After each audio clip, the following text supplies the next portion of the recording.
मंच पर विराजमान भारत सरकार के केंद्रीय मंत्री महोदय श्रीमान अश्विनी वैष्णव जी, दूसरे मंत्री महोदय श्रीमान अर्जुन मेघवाल जी, लोक उद्योग भारती के राष्ट्रीय अध्यक्ष श्रीमान बलदेव प्रजापति जी, राष्ट्रीय महामंत्री श्रीमान घनश्याम जी ओझा, दिल्ली प्रदेश के अध्यक्ष श्रीमान दीवान चंद्र जी, सभी आदरणीय बंधुओं बहनों, लघु उद्योग भारती अपने 29 वर्षों की यात्रा करते हुए देश भर के लगभग 590 जिलों में अपने 50,000 के लगभग सदस्यों के साथ 48,000 क्रॉस किए हैं आप लोग, तो 48,000 एज ए मेंबरशिप के साथ और लगभग 900 इनकी यूनिट्स हैं। हम मान सकते हैं कि लघु उद्योग भारती अब एक राष्ट्रव्यापी मजबूत संगठन तो हो गया है।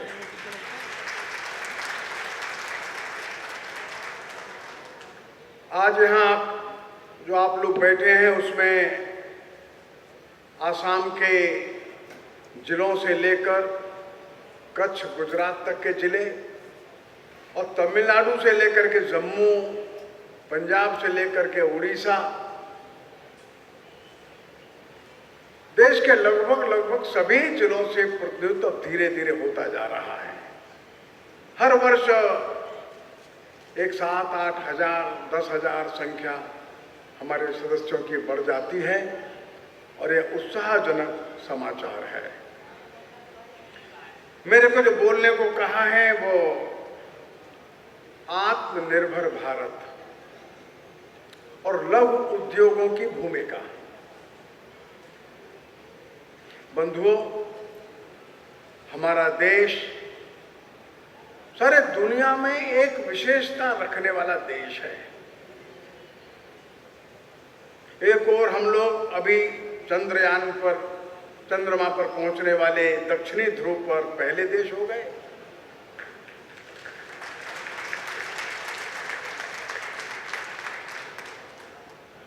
हम स्पेस में सैटेलाइट स्थापित करने में दुनिया में सबसे अच्छे देशों में हैं। एक साथ 100-125 सैटेलाइट्स को एक साथ लॉन्च कर सकते हैं हम ऑर्बिट में, और दुनिया का कोई भी बड़ा देश ऐसा नहीं है आज जो भारत से अपने सैटेलाइट लॉन्च न करवाता हो। ये देखने में छोटी बात लगती है, लेकिन जब जर्मनी के लोग, यूके के लोग, अमेरिका के लोग, जापान के लोग हमारे पास अपना सैटेलाइट भेजते हैं और कहते हैं कि इस सैटेलाइट को आप लॉन्च कर दीजिए ऑर्बिट में, तो इसका मतलब भारत कोई विशेषता रखने वाला देश तो हो गया। इसमें कोई दो मत नहीं है। ऐसे बहुत सारी उपलब्धियां हैं जो बताई जा सकती हैं, लेकिन एक दूसरा हिस्सा और भी है। वो हिस्सा विचित्र है, जहां पर हमारे देश में कम से कम तो 20-25 करोड़ लोग ऐसे होंगे जिनकी सामाजिक आर्थिक स्थिति बहुत अच्छी नहीं है,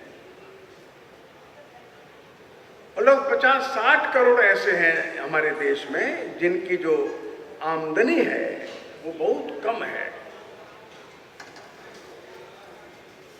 और उनका घर परिवार कैसे चले ये उनके सामने बड़ी समस्या है। ये लगभग आधी आबादी हमारे देश की ऐसी है। हमारे देश की जो संरचना है, हमारे देश का जो टोटल स्वरूप है, वो अमेरिका, कनाडा, यूके या फ्रांस, जर्मनी, स्विट्जरलैंड, डेनमार्क, इन देशों से भिन्न है। जिन देशों के मैंने नाम गिनाए, इन देशों में जो एग्रीकल्चर बेस्ड पॉपुलेशन जो है वो that is not more than 3-4%। कहीं 2% लोग खेती पर हैं, कहीं 2.5% है, कहीं 3% है, कहीं 4% बस।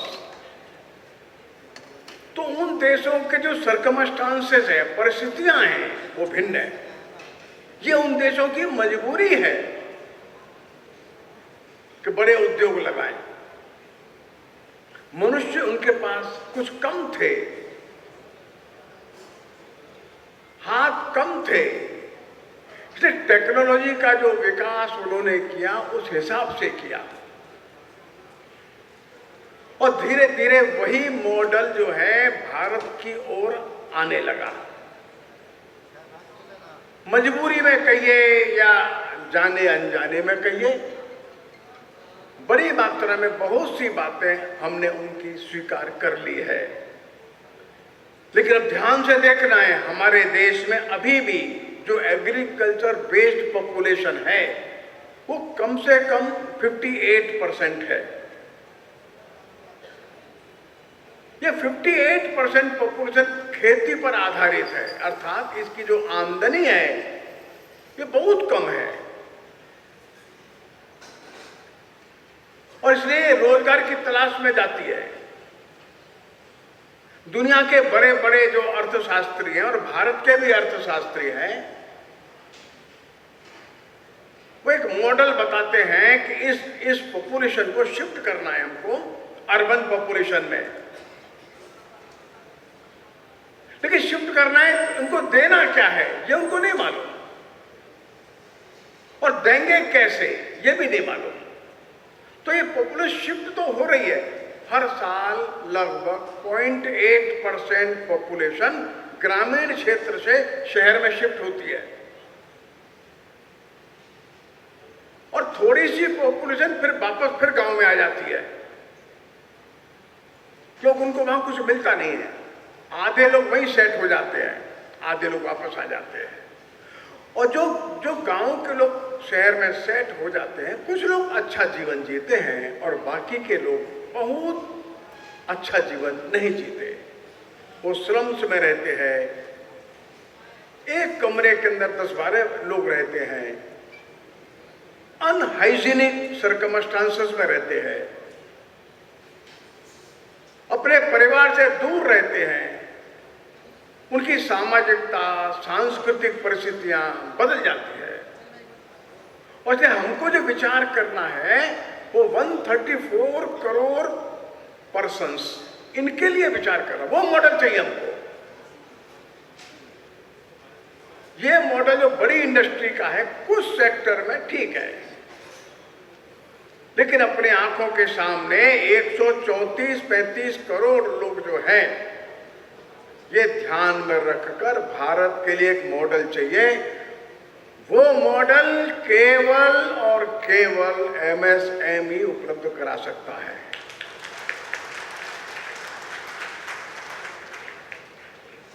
आप आंकड़े देखिए,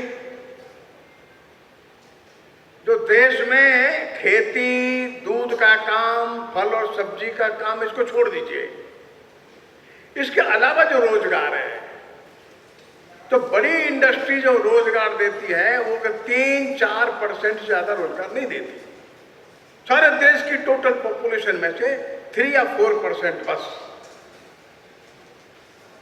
90% जो रोजगार है जो उद्योग जगत में, वो MSME देती है।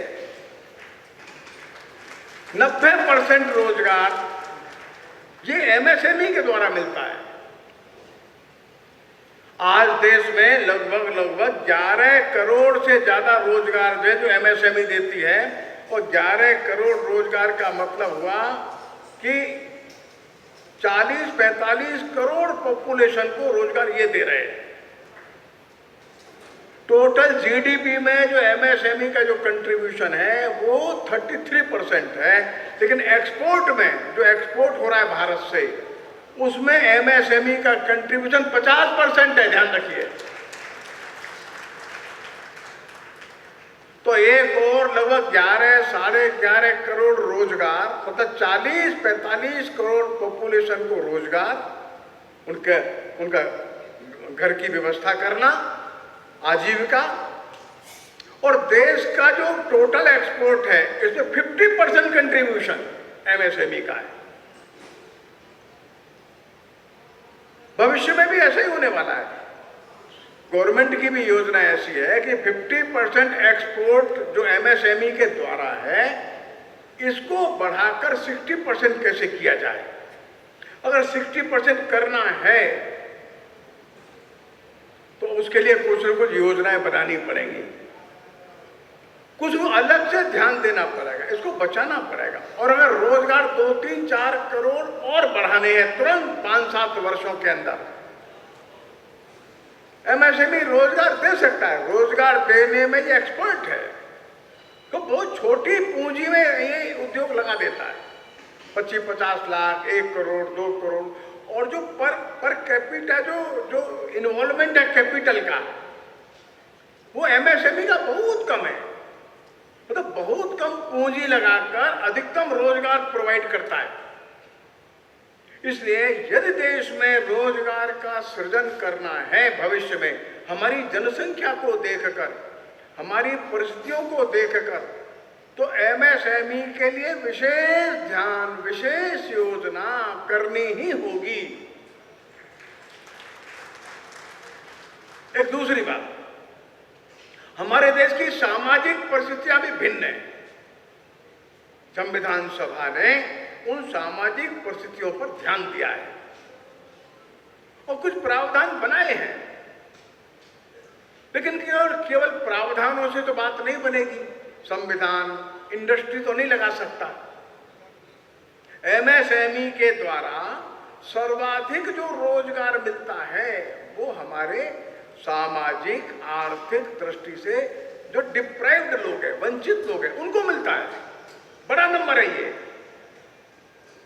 सारी जो महिलाओं को इसमें काम मिलता है, 24% महिलाएं इसमें ऐसी हैं जो सच में एससी, एसटी, ओबीसी वर्ग से आती हैं।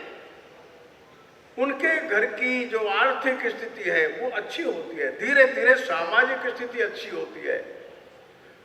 कुल मिलाकर एमएसएमई बड़ी मात्रा में देश के इस सामाजिक परिवर्तन के काम में एक बड़ी भूमिका का निर्वाह कर रहा है। ध्यान में रखने की बात है। एक और सरकार जो है ये बात को अच्छे से जानती है, चाहे स्टेट गवर्नमेंट हो चाहे सेंट्रल गवर्नमेंट हो, बहुत अधिक रोजगार वो नहीं दे सकते। तो रोजगार देगा कौन? अब इसको इनडायरेक्टली हम लोग समझने की कोशिश करें। जो एससी, एसटी, ओबीसी का आरक्षण था तो गवर्नमेंट सेक्टर में था। अगर वो रोजगार कम हो गए जो गवर्नमेंट के द्वारा दिए जाते हैं, मान रेलवे की नौकरियां हैं, या वैष्णव जी बैठे हैं, तो रेलवे की नौकरियों में अब आउटसोर्सिंग बढ़ रहा है, वो कंपनीज को दे रहे हैं।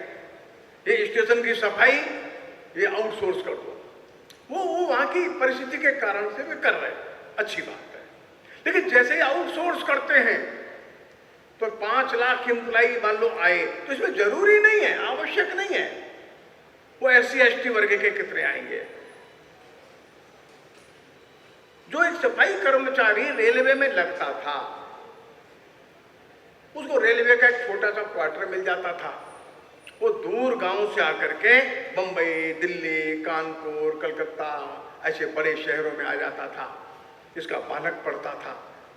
सफाई कर्मचारी तो इलिटरेट था, इसका बालक पढ़ करके आगे आ जाता था। धीरे धीरे समाज में एक सोशल रिवॉल्यूशन हो रहा था। वो रास्ता कम होता है तो उस रास्ते की भरपाई एमएसएमई करेगी। ध्यान रखिए आप, ये जिम्मेदारी सारे समाज की है, केवल सरकार की नहीं है। और इसलिए सभी एमएसएमई वालों को ध्यान में रखना चाहिए, एक बड़ा सोशल रिवॉल्यूशन है। 11, 11.5, 12 करोड़ रोजगार आपके हाथ में आ जाए। इन 12 करोड़ रोजगारों में हम ये भी ध्यान रखें एक सामाजिक ताना बाना अच्छा बना रहे। समाज का प्रत्येक वर्ग जो दूर कहीं खड़ा है, जो सामाजिक, आर्थिक, शैक्षणिक दृष्टि से बहुत मार्जिनलाइज्ड है, हम थोड़ा सा अधिक ध्यान देकर उनको आगे बढ़ाएं। ये जिम्मेदारी केवल सरकार की न होकर प्रत्येक जिम्मेदार देशभक्त भारतीय नागरिक की है, जो ये ध्यान में रखे इस देश में जो वंचित वर्ग है, उपेक्षित वर्ग है, किसी कारण से दूर किनारे खड़ा है, संविधान की भावनाओं का ध्यान रखते हुए केवल सरकार पर न आधारित होकर हम ऐसे समाज का निर्माण करें जो हर दृष्टि से आत्मनिर्भर हो। वो आत्मनिर्भर होगा, हमारा देश सच्चे अर्थों में आत्मनिर्भर होगा। और इसलिए अपने को जो मॉडल चाहिए, वो मॉडल ये चाहिए, 135 करोड़ लोगों का ध्यान मन में रख करके चलना है। जो कक्षा 8 में फेल हो गया, ड्रॉप आउट है, हाई स्कूल फेल हो गया, ड्रॉप आउट है, 12th पास हुआ या फेल हो गया, गांव में बैठा है, हम इसके लिए क्या दे सकते हैं? और इसलिए एमएसएमई ने, हमारी लघु उद्योग भारती ने सारे देश भर में एक स्वावलंबी भारत ध्यान में रखकर स्थान स्थान पर स्किल डेवलपमेंट के, रोजगार के लिए प्रशिक्षण देने वाले केंद्र प्रारंभ किए हैं। और मुझको ये कहने में अच्छा भी लग रहा है, सारे देश में एक 44 केंद्र, 44 जिले ऐसे हम लोगों ने ध्यान में रखे हैं, लघु उद्योग भारती के कार्यकर्ताओं ने, जहां पर नए नए ऐसे बच्चे जो बहुत कम पढ़े लिखे हैं, गांव में बैठे हैं, नगर में बैठे हैं, उनको ट्रेंड करके, प्रशिक्षित करके कोई न कोई रोजगार हम उनको उपलब्ध करा सकेंगे।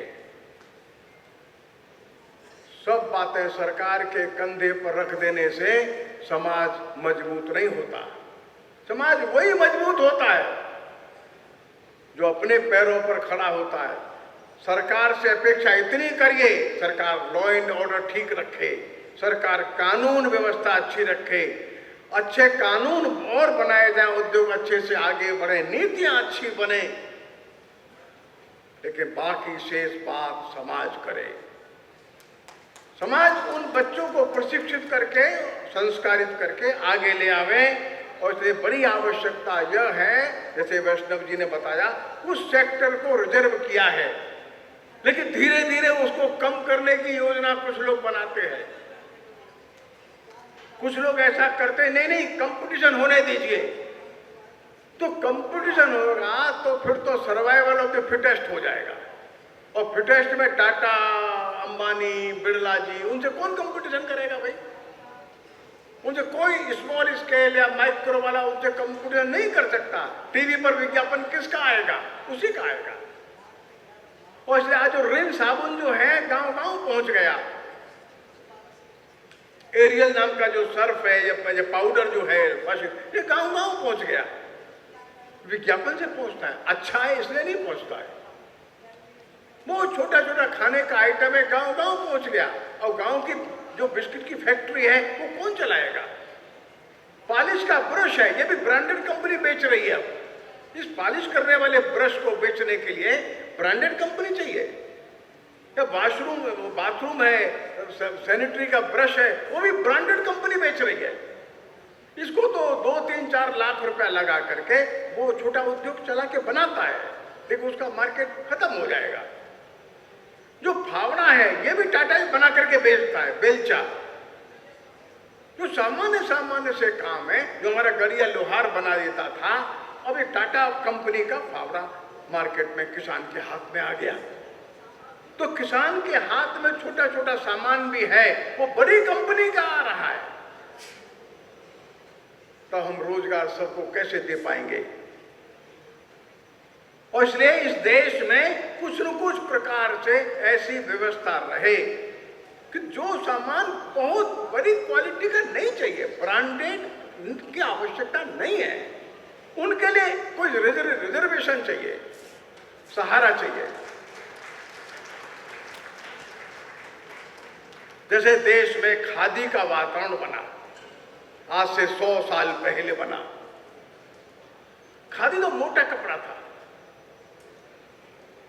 मोतीलाल नेहरू जी खादी का रूमाल रखने लगे, वे बड़ा सॉफ्ट रूमाल रखते थे। और एक दिन मोतीलाल नेहरू गांधी जी को कहते, गांधी जी आपका ये खादी का अगर आंदोलन लंबा चल गया तो इस मोटे रूमाल से हमारी नाक तो घिस घिस के खत्म हो जाएगी। ये मोतीलाल नेहरू जी का कहना था। वो इतने सोफिस्टिकेटेड थे, इतने नाजुक भी थे। एक संपन्न परिवार में जन्म लिए थे, बड़े बैरिस्टर थे, लेकिन धीरे धीरे खद्दर, खादी, मोटा कपड़ा लोगों के मन में बैठ गया। और ऐसा मन में बैठा कि लोगों ने खद्दर को भावनाओं से स्वीकार कर लिया। ये देश की जनता के साथ, देश के मन के साथ, उस गांव की महिला के साथ जुड़ा हुआ वस्त्र है ये। करोड़ों लोगों को रोजगार मिल गया।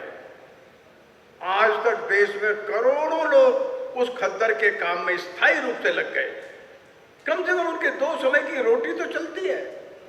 स्वावलंबी भारत बनाते समय अपने को सबसे पहले विचार करना है, हम कौन हैं, क्या हैं, कैसे हैं, हमारी परिस्थितियां कैसी हैं, हमारी जनसंख्या कितनी है, हमारे पास क्या है, उसका हम कैसे बहुत अच्छा उपयोग कर सकते हैं। ये बात ध्यान में रख करके अपने को अपना मॉडल बनाना है। ध्यान रखिए, जब हम लघु उद्योगों की बात करते हैं तो उस व्यक्ति को रोजगार अपने घर के पास में कहीं मिल जाता है। 10-20 किलोमीटर दूर पर उसको रोजगार मिल जाए, ये हमारी अपेक्षा है। जब 10-20 किलोमीटर की रेंज में इसको रोजगार मिल जाता है तो सामान्यतया ये अपने घर चला जाता है, साइकिल से, स्कूटर, मोटरसाइकिल से या ट्रेन, बस से। तो सबसे बड़ा ये एक और परिवर्तन आता है। वो परिवर्तन ये आता है, हमारी सामाजिक व्यवस्था इंटैक्ट बनी रहती है। ये नौजवान लड़का या बेटी जो है अपने माँ बाप के पास आ जाती है, या लड़की अपने ससुराल में बनी रहती है, काम भी करती है, पैसा भी अर्थोपार्जन करती है, अपने बूढ़े माँ बाप, सास ससुर को भी देख लेती है। अब कल्पना करिए, वो दूर बस्ती जिला, गोरखपुर जिला, बलिया है, सासाराम है, पूर्णिया, कटिहार है, वहां के बच्चे को रोजगार तो मिला बंबई, रोजगार मिला नोएडा, रोजगार मिला बेंगलोर।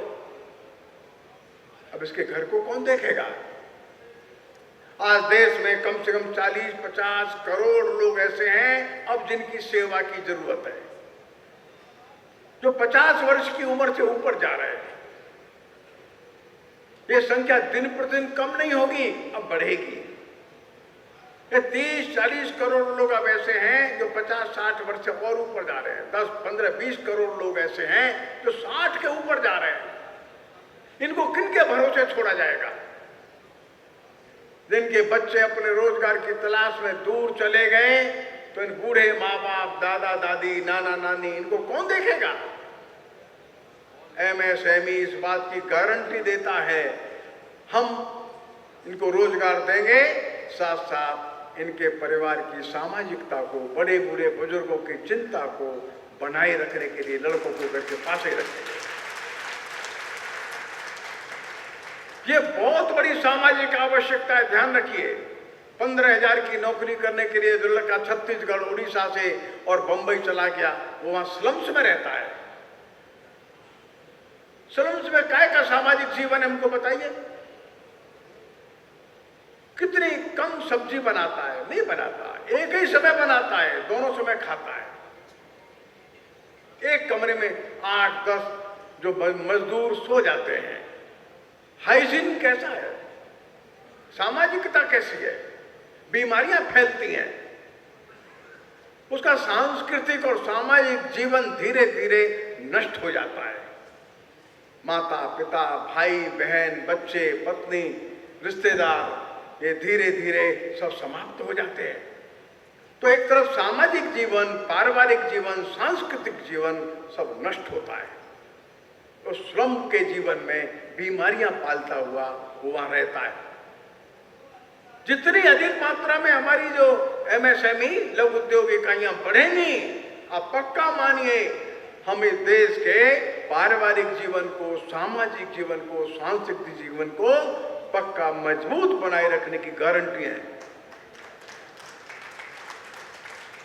वो होली दिवाली पर घर नहीं आ पाता है, कभी किसी विशेष पर्व पर आता है, छुट्टी नहीं मिलती, रक्षाबंधन पर घर नहीं आता है, कैसे उसकी सामाजिकता निभेगी, कैसे उसकी रिश्तेदारी चलेगी?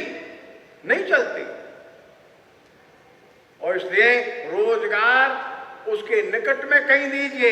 ये मजदूरी जो है ये व्यक्ति को पलायन कर देती है और धीरे धीरे गांव के गांव खाली हो जाते हैं। अभी उत्तराखंड में 1700 गांव ऐसे हैं, उत्तराखंड अकेले में, जिसमें अब एक भी व्यक्ति नहीं रहता। पूरा गांव मनुष्य से विहीन हो गया। सब रोजगार की तलाश में दूर चले गए और अपने साथ अपने बूढ़े माँ बाप को भी ले गए। वे जाना नहीं चाहते थे, क्या करें? और इसलिए लघु उद्योग जो है, सूक्ष्म उद्योग जो है, उनको ध्यान में रखना है कि अपने को कैसे भी नहीं कैसे भी इस सामाजिक भूमिका का निर्वाह करना है। अपने को, जो हम कहते हैं, अपने को परिस्थितियों को ध्यान में रखना है। तो ध्यान में आता हमारा देश दुनिया में क्रमांक 2 पर फल और सब्जी पैदा करता है, बहुत बड़ी मात्रा में। यह नंबर 1 पर आ जाएगा थोड़े दिन में। तो हमारे जगह क्लाइमेट ऐसा है, हमारे पास माइनस टेम्परेचर वाले एरियाज हैं और हमारे पास 50 सेल्सियस वाले एरियाज भी है, घनघोर बरसात वाले भी हैं, जहाँ खजूर और नागफनी होता है, ऐसे रेगिस्तान भी है, समुद्र का किनारा भी है और पहाड़ बड़ी मात्रा में हमारे पास है, घनघोर घने जंगल हैं और 12 महीने बहने वाली नदियां भी हमारे पास है। इतना जो डाइवर्सिफाइड हमारे पास जो क्लाइमेट है, दुनिया में किसी के पास नहीं है। 6 ऋतुएं हमारे यहाँ होती है, 6 ऋतुएं हमारे यहाँ है। मैक्सिमम नंबर ऑफ वेराइटीज जो वनस्पति की है, चाहे जीव जगत की है, हमारे यहाँ है। हम क्या नहीं कर सकते, लेकिन जो फूड प्रोसेसिंग है वो हमारे यहाँ केवल 3% है। जो हम फ्रूट और वेजिटेबल पैदा करते हैं दुनिया में नंबर 2 हैं, लेकिन प्रोसेसिंग केवल 3% है। जब चाइना अपने जो प्रोड्यूस है उसका 23% प्रोसेस करता है। अमेरिका जो है अपने प्रोड्यूस का 65% प्रोसेसिंग करता है। हमारा आम जो है वो 15 रुपया किलो बिकता है बगीचे में, अमेरिका में जाके इसकी कीमत 500 रुपया किलो हो जाती है। लेकिन इसका प्रोसेसिंग तो वो नहीं होता, किसान को कुछ नहीं मिलता।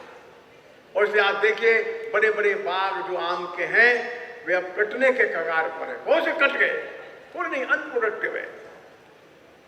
क्यों? जो हमारे पास प्लांट नहीं है। MSME इसमें आगे आवे, थोड़ी सहायता कौन दे, कैसे दे? मेघवाल जी बैठे हैं। तो हमारे ग्रामीण क्षेत्र के जो प्रोड्यूस हैं उनको हम अच्छा उद्योग के साथ जोड़ दें तो बड़ी मात्रा में उत्तर प्रदेश है, मध्य प्रदेश है, बंगाल, बिहार, उड़ीसा तो सब्जी और फल पैदा करने में एक्सपर्ट है। महाराष्ट्र भी, आंध्र प्रदेश भी, ये सब्जी और फल दोनों में बहुत एक्सपर्ट है ये प्रदेश। बड़ा भारी रोजगार का सृजन यहाँ हो सकता है। हमारे पास 8000 किलोमीटर से ज्यादा का सी कोस्ट है, समुद्र का किनारा है, 8000 किलोमीटर ज्यादा। 20 लाख स्क्वायर किलोमीटर में हम ये सी फूड इकट्ठा कर सकते हैं। इतना एरिया हमारे पास समुद्र का है, 20 लाख स्क्वायर किलोमीटर एरिया हमारे पास है। लघु उद्योगों के लिए बड़ी वहां संभावनाएं हैं, लेकिन उसमें रुचि लोग लें, सरकार भी ले, नए नियम आवे, कानून आवे, सुविधा हो तो कम से कम 1-2 करोड़ लोगों को रोजगार इसी सेक्टर में मिल सकता है। भारत 15 लाख इंजीनियर्स को पढ़ाता है हर साल, चाइना केवल 6 लाख और अमेरिका केवल 70,000। हमारे पास 70 के इंजीनियर्स हैं, बहुत क्वालिटी वाले भी हैं और थोड़े ऐसे भी हैं जो केवल डिग्री लेके घूम रहे हैं। दोनों प्रकार के अगर अवसर मिलेगा तो अच्छे ट्रेंड हो जाएंगे। डिग्री तो पास किया है, अवसर नहीं मिला। 15 लाख बहुत बड़ा नंबर है। इनको रोजगार नहीं है। क्यों? क्योंकि इंडस्ट्रीज नहीं होती है हमारे पास। बच्चे हैं, इनको थोड़ा ट्रेनिंग देंगे, ये सब काम के हो जाएंगे। तो एमएसएमईज वालों से हमारी प्रार्थना है, ये बड़ा नंबर है, हम प्रांत में एक आधा स्थान पर ऐसी व्यवस्था करें। इन जो बीएससी इंजीनियरिंग किए हुए बच्चे हैं उनको बुलाएं। क्या कर सकते हैं, कौन सा इनका स्किल है, हम अच्छा ट्रेंड कर दें और ले आवें साथ में। और इस तरह से हम भिन्न भिन्न मुद्दों पर विचार करते हुए आगे बढ़े। बड़ी बड़ी कंपनियां बहुत प्रकार का और कॉन्स्पिरेसी करती है, ध्यान में रखिए। छोटे उद्योगों को समाप्त करने के लिए कॉन्स्पिरेसी बहुत गहरी होती है। छोटे छोटे उद्योगों को बदनाम करने की कोशिश होती है। एक उदाहरण मैं आपके सामने रखना चाहूंगा। कुछ साल पहले एक र्यूमर उड़ाई गई। वो र्यूमर ये थी कि सरसों का तेल जो लोकल और उसमें मिल में निकला है, इसमें लोग वो पीली कटेरी मिला दिए हैं, आर्जिमोन मैक्सिकाना वो मिला दिए हैं, उसका बीज इसमें है और उससे बीमारी हो जाती है, उसको ड्रॉप्सी बोलते हैं। बंधुओं, जो ग्रामीण क्षेत्र से परिचित है, मेघवाल जी परिचित है। मेघवाल जी आप बताइए, जो पीली कटेरी है इसको कौन काट सकता है? पीली कटेरी जो आर्जिमोन मैक्सिकाना नाम का एक जंगली पौधा है, इसमें इतना कांटा होता है, इसको कोई हाथ से काट ही नहीं सकता। और सरसों हाथ से काटी जाती है, सरसों के पौधे के साथ ये मिल ही नहीं सकती। एक बात, सरसों का जो फूल पकता है फरवरी मार्च में, इसका फूल पकता है जून में। तो ये सरसों कट जाएगी तब ये पकेगा, तब इसका सीड बनेगा। इसका सीड फॉर्मेशन मई और जून में है। सरसों का जो सीड फॉर्मेशन है वो अप्रैल में हो जाता है, मार्च और अप्रैल में है। 3 महीने का अंतर है।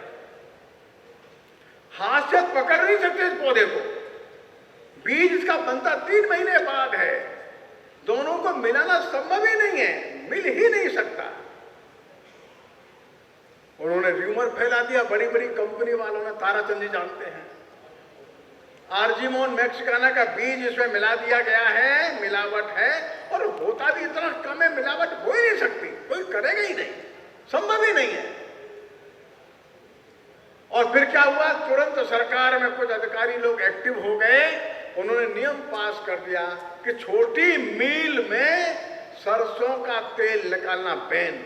अरे छोटी मील में बैन कर रहे हैं, अगर मिलावट तो बड़ी मील में भी मिल जाएगा। ये तो बड़ी मील में कैसे रोक देंगे आप? बड़ी मील में भी नहीं रोक। जब बीज में मिल ही गया तो छोटी मील और बड़ी मील क्या होती है?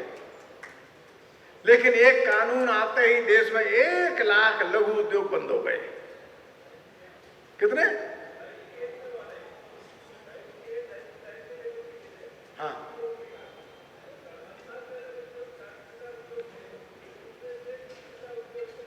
बहुत व्यापक बताएंगे बाद में ओम प्रकाश जी अपने ताराचंद जी। ये कॉन्स्पिरेसी आती है, लड़ाई कठिन हो जाती है। और छोटा आटा चक्की थी, हर गली मोहल्ले में वो आटा पिसवा लाते थे, हम लोग भी पिसवा के लाते थे आटा, घर की महिलाएं साफ करती थी। अब बड़ी मील ऐसी आटा की चली, उसने कम से 1 लाख छोटी जो मील थी आटा वाली बंद कर दी, बंद हो गई। अपने को ध्यान देना है, जो एक साथ बड़ा रोजगार मिल रहा था वो एकदम खत्म होता है। 50,000 लोगों का काम 50 लोग करते हैं, फिर कहां जाएंगे लोग?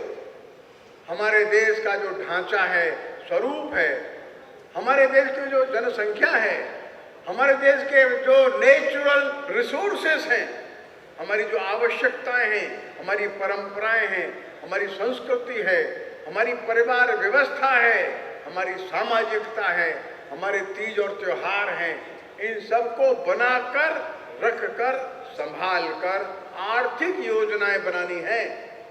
आर्थिक ढांचा ऐसा हो जो हमारी सामाजिकता को बना के रखे, हमारी परिवार व्यवस्था को और मजबूत करे, हमारे सांस्कृतिक जीवन मूल्यों को क्षरित न होने दे, ऐसा ढांचा एमएसएमई लघु उद्योग जगत अच्छे से बना भी सकता है, उसको मजबूत से सुदृढ़ रख सकता है।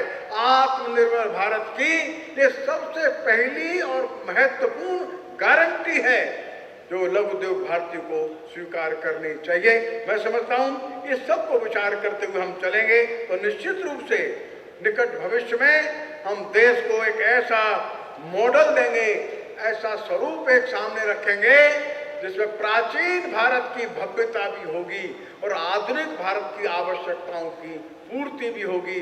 मनुष्य प्रसन्न भी होगा, आनंदित भी होगा, उसकी न्यूनतम आवश्यकताएं भी पूरी होंगी, घर से दूर नहीं जाएगा, गांव का भी आनंद लेगा और शहर की भी आवश्यकताएं जो हैं उसको वही गांव में प्राप्त हो जाएंगी। ऐसा मॉडल वही हमारे देश के लिए आवश्यक है।